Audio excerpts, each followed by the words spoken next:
आपण खूप मेहनतीने आणि कष्टाने पैसा कमवतो आणि भविष्यासाठी, मुलांच्या शिक्षणासाठी, त्यांच्या लग्नासाठी हा पैसा सुरक्षित राहावा यासाठी आपण बँकेमध्ये ठेवतो। एवढा विश्वास आपण बँकेवर करतो।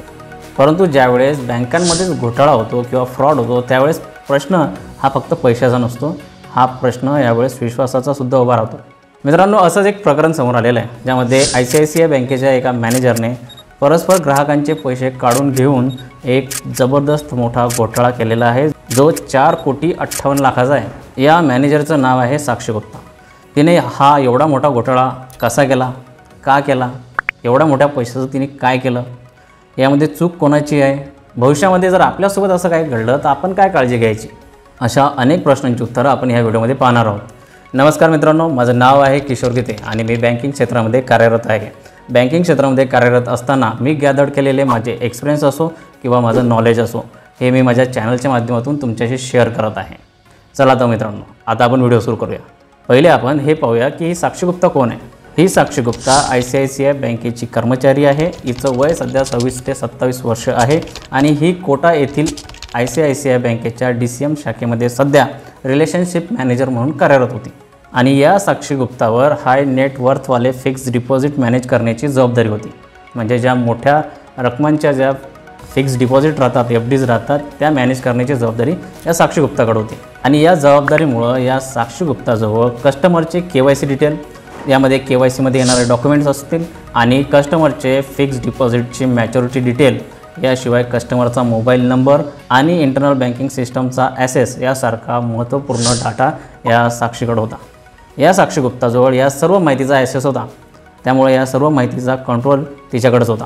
मित्रांनो, जेव्हा असे फ्रॉड उघडकीस आलेले आहेत किंवा असे घोटाळे उघडकीस आलेले आहेत तेव्हा एक गोष्ट लक्षात आलेली आहे की एकाच कर्मचाऱ्याकडे जेव्हा एवढ्या मोठ्या प्रमाणात डाटाचा ॲसेस असतो किंवा सिस्टमचा ॲसेस असतो त्याच वेळेस अशा कर्मचाऱ्यांनी अशा प्रकारचे फ्रॉड केलेले आहेत आणि असे फ्रॉड उघडकीस आल्यानंतर ह्या गोष्टी बाहेर आलेल्या आहेत की एकाच कर्मचाऱ्याजवळ ज्यावेळेस एवढ्या मोठ्या प्रमाणावर डाटा आणि सिस्टमचा ॲसेस असतो त्यावेळेस अशा प्रकारचे गैरव्यवहार घडतात। मित्रांनो, ही साक्षी गुप्ता कधीपासून हा फ्रॉड करत होती माहिती आहे तुम्हाला? चला मी तुम्हाला या फ्रॉडची पूर्ण टाईमलाईन सांगतो।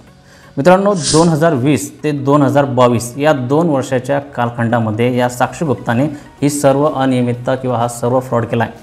ह्या 2 वर्षापर्यंत ICICI बँकेलासुद्धा या गोष्टीची भनक नव्हती। ICICI बँकेलासुद्धा ही गोष्ट कळली नाही। या सर्व गोष्टी ह्या त्यावेळेस बाहेर आल्या ज्यावेळेस कस्टमर्सने स्वतः बँकमध्ये कंप्लेंट करायला सुरुवात केली। ज्यावेळेस कस्टमरचा फिक्स डिपॉझिटचा इंटरेस्ट त्यांच्या अकाउंटवर जमा झाला नाही त्यावेळेस कस्टमरने बँकेकडे तक्रार करायला सुरुवात केली आणि त्यानंतर हे प्रकरण उघडकीस आलं। आता हे पाहूया मित्रांनो की ह्या साक्षीने हा फ्रॉड केला कसा, यामागं काय मॉडस ऑपरेंडी होती या साक्षीची। मित्रांनो, ही साक्षी काय करायची, जे हाय व्हॅल्यू कस्टमर आहे, हाय व्हॅल्यू कस्टमर म्हणजे ज्यांच्या 10 लाखापेक्षा जास्त अमाऊंटच्या FDs आहेत असे कस्टमर आयडेंटिफाय केले जायचे। असे कस्टमर आयडेंटिफाय करून त्यांना टार्गेट केला जायचा। अशा प्रकारे तिने जवळपास 41 कस्टमर सिलेक्ट केलेले होते किंवा 41 कस्टमरला टार्गेट केलं गेलं होतं। याच 41 कस्टमरच्या वेगवेगळ्या FD अकाउंट्सवर याने हा घोटाळा केलेला आहे। या 41 कस्टमरपैकी बरेच कस्टमर असे होते जे लेस फ्रिक्वेंट ट्रान्झॅक्शन्स करायचे, म्हणजे बँकेमध्ये एवढ्या फ्रिक्वेंटली ते येत नव्हते किंवा त्यांच्या अकाउंटवर ट्रान्झॅक्शन होत नव्हते, कारण की मोठं ट्रान्झॅक्शन त्यांचं एकदा झालेलं असायचं। फिक्स डिपॉझिट जे जास्त कालावधीसाठी त्यांनी केलेलं असायचं, त्यानंतर ज्यावेळेस ते मॅच्युअर होईल त्याच वेळेस ते ब्रांचमध्ये येत असायचे। ज्या कस्टमरची FD ही जास्त कालावधीची आहे, म्हणजे 3 वर्ष 5 वर्ष आणि जे बँकेमध्ये नेहमी येत नाही असे कस्टमर, अशा कस्टमरची निवड तिने ह्या कामासाठी केली होती। पुढे तिने काय केलं, पुढे तिने कोर बँकिंगचा उपयोग करून घेतला। आता कोर बँकिंग म्हणजे काय? कोर बँकिंग म्हणजे मित्रांनो, एका बँकेच्या देशभरामध्ये असलेल्या सर्व ब्रांचेस ह्या एकमेकांशी कनेक्टेड असतात, त्यामुळं कस्टमरला सर्व्हिस मिळते आणि त्या बँकेच्या कुठल्याही शाखेमध्ये कस्टमर त्याचा व्यवहार करू शकतो। याला कोर बँकिंग म्हणतात। आता याच कोर बँकिंगचा हिने फायदा करून घेतला तिच्या ह्या कामासाठी। या कोर बँकिंगचा उपयोग करून तिने पहिली गोष्ट काय केली, तिने सर्वात अगोदर या कस्टमरच्या अकाउंटशी लिंक असलेले त्यांचे मोबाईल नंबर काढून तिने स्वतःचा नंबर किंवा तिच्या मित्रांचा, नातेवाईकांचा मोबाईल नंबर त्या ठिकाणी टाकला, जेणेकरून कस्टमरला ट्रान्झॅक्शनचा अलर्ट जाणार नाही, याने जो व्यवहार केलेला आहे त्याचा अलर्ट जाणार नाही। मोबाईल नंबर चेंज केल्यामुळे OTPचा प्रश्न नाही, त्यामुळे तिने काय केलं हे कस्टमरला कळणार नाही। यासाठी तिने पहिले मोबाईल नंबर चेंज केला, याशिवाय ईमेल्ससुद्धा तिने कस्टमरचे चेंज केले, जेणेकरून या अकाउंटचं स्टेटमेंट किंवा या अकाउंटचा मेल, ट्रान्झॅक्शनचा मेल कस्टमरपर्यंत पोहोचू नये। मोबाईल नंबर चेंज केल्याच्यानंतर, ईमेल्स चेंज केल्याच्यानंतर आता तिने फ्रॉड करायला सुरुवात केली। ते तिने कसं केलं, आता एखाद्या कस्टमरची समजा 5 वर्षाची FD आहे, ही 5 वर्षाची FD या साक्षी गुप्ताने प्री मॅच्युअर करून घेतली आणि संपूर्ण रक्कम म्हणजे प्रिन्सिपल प्लस इंटरेस्ट अशी संपूर्ण रक्कम स्वतःच्या अकाउंटवर ट्रान्सफर करून घेतली। अशा प्रकारे तिने या संपूर्ण 41 लोकांच्या FDज ह्या प्री मॅच्युअर करून स्वतःच्या खात्यावर वळवून घेतल्या। हा संपूर्ण पैसा तिने स्वतःच्या खात्यावर घेतला।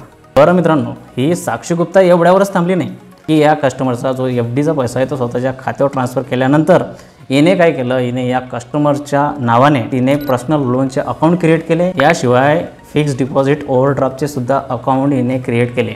या कस्टमरच्या नावाने तिने पर्सनल लोनचे अकाउंट क्रिएट केले, त्याच्यावरून लोन उचललं, ते स्वतःच्या खात्यावर ट्रान्सफर करून घेतलं। याच्यानंतर ज्या या कस्टमरच्या FD असतात या FDवर बँकेमध्ये ओव्हरड्राफ्ट मिळतो। याच FDला तारण ठेवून कर्ज मिळतं, त्यालाच फिक्स डिपॉझिट ओव्हरड्राफ्ट म्हणतात। हे फिक्स डिपॉझिट ओव्हरड्राफ्टसुद्धा हिने या कस्टमरचे क्रिएट केले आणि तीसुद्धा रक्कम तिने काढली।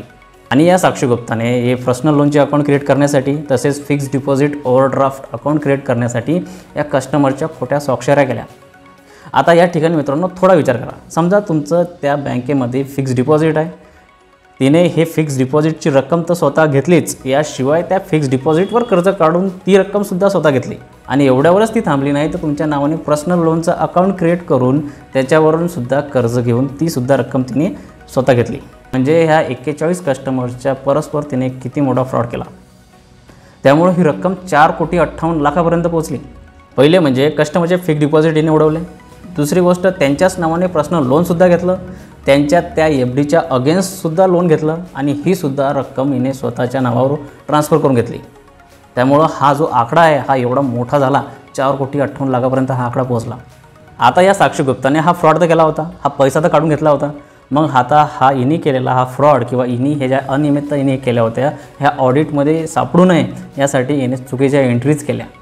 यासाठी हिने ह्या पर्सनल लोनच्या अकाउंटवर रिपेमेंटचं शेड्यूलसुद्धा दाखवलं आणि ह्या ज्या FD हिने प्री मॅच्युअर केलेल्या होत्या ह्या FD सध्याही ॲक्टिव्ह आहेत असं हिने सिस्टममध्ये दाखवलं।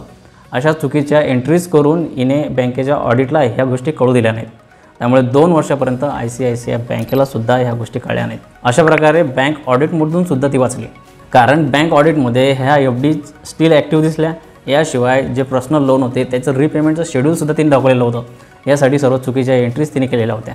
आता ही साक्षी गुप्ता ह्या ऑडिटमधून तर वाचली होती, परंतु मग तिने ह्या एवढ्या मोठ्या रकमेचं 4,58,00,000 ही जी एवढी मोठी रक्कम आहे ह्या रकमेचं तिने काय केलं मित्रांनो, एक रश्मीरथी ही एक प्रसिद्ध कविता आहे, त्या कवितेच्या काही प्रसिद्ध ओळी आहेत मित्रांनो। जब नाश मनुष्य पे छाता है पहिले विवेक मर जाता है। या ओळी हिच्यावर तंतोतंत बसतात, म्हणजे ज्यावेळेस माणसाचा विनाश चालू होतो त्यावेळेस त्याचा पहिले विवेक मरतो। तसंच या साक्षी गुप्ताच्या बाबतीत घडलं आहे। हिने ही एवढी मोठी रक्कम स्वतःच्या डीमॅट अकाउंटला ट्रान्सफर करून घेतली आणि डीमॅट अकाउंटमध्ये ट्रान्सफर केल्यानंतर हिने शेअर मार्केटमध्ये आणि शेअर मार्केटचाच एक प्रकार असलेल्या डेरिव्हेटिव्समध्ये फ्युचर अँड ऑप्शन्समध्ये हा एवढा मोठा पैसा तिने इन्व्हेस्ट केला। हे शेअर मार्केटचं ते माध्यम आहे ज्यामध्ये रिस्कचं प्रमाण हे खूप जास्त असतं आणि हाय रिटर्नच्या अपेक्षेमध्ये हिने हा सर्व पैसा तिथं इन्व्हेस्ट केला। कदाचित तिच्या डोक्यात विचार चालू असेल की हा पैसा आपण इन्व्हेस्ट करून जास्त रिटर्न आल्यानंतर आपण कस्टमरचा पैसा परत करू, परंतु याच्या उलटं घडलं। कारण या शेअर मार्केटमध्ये या डेरिव्हेटिव्समध्ये तिला मोठे लॉसेस झाले आणि तिची रिकव्हरी जवळपास 0 होती। हिने हा सर्व पैसा स्टॉक मार्केटमध्ये गमावला होता। आता मित्रांनो ICICI बँकेचं स्टेटमेंट आलेलं आहे, बँकेने ऑडिटच्या नंतर फ्रॉड झाला आहे हे मान्य केलेलं आहे आणि इमिजिएट ॲक्शन म्हणून या साक्षी गुप्ताला टर्मिनेट केलेलं आहे आणि बँकेने या 41 कस्टमरचे पैसे परत करण्याचं आश्वासनसुद्धा दिलं आहे।